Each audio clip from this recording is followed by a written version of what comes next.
Sir வச்சிருக்காங்க sir. Sir நீங்க இருங்க நீங்க பிளாஸ்டிக் வச்சிருக்காங்க சொல்றீங்க, வச்சிருக்காங்க. இப்ப அதே தான் நான் கேக்குறேன். இவங்க கிட்ட நான் 100 ரூபாய் பூ வாங்குறேன், இந்த கவர் என்கிட்ட கொடுத்துருக்காங்க. இப்ப என்கிட்ட கவர் இருக்கு, என்ன பண்ணலாம் சார்?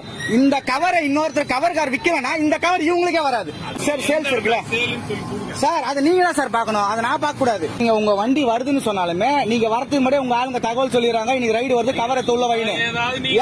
நான் ப்ரூவ் பண்ணிட்டா சார். நீங்க ஃபைன் போடுங்க, நான் வேணான்னு சொல்லல. நீங்க ஃபைன் போடுங்க, நான் வேணான்னு சொல்லல. அது 100 ரூபாய் ஃபைன் சொல்லியிருக்கேன். 100 ரூபாய் ஃபைன் முடியாதுன்றாங்க. நீங்க 100 ரூபாய் ஃபைன் யாரும் முடியாதுன்னு சொல்லல.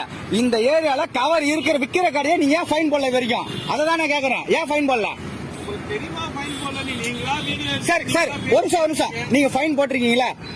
அப்ப இந்த கவர் எங்க வந்துச்சு? இந்த கவர் எங்க வந்துச்சு? சார், ரைடு வரது மாதிரி உங்க ஆளுங்களே சொல்லிட்டு போற, ரைடு வந்து கவர் எடுத்து உள்ள வாங்கிட்டு நான் மீன் கடை தாங்க வச்சிருக்கிறேன். உங்க ஆளுங்க சொல்லுமா வீடியோ எடுத்து கொடுக்கட்டா? சும்மா ஏமாந்தவன் மேல எழுச்சா அது மாதிரி ஏமாந்தவன் ஏறி பேசிட்டு இருக்கீங்க. எப்ப பார்த்தாலும் சும்மா தள்ளுவலி விக்கிறவங்கள போய் கேளுங்க. கவர் கடை லாட்டா வித்துருங்க, அவனை விட்டுறீங்க. 10 ரூபா 100 வியாபாரம் பண்றது வந்து கேக்குறீங்க. எப்ப பார்த்தாலும் நீங்க விக்கிறத ஸ்டாப் பண்ணுங்க, விக்கிறத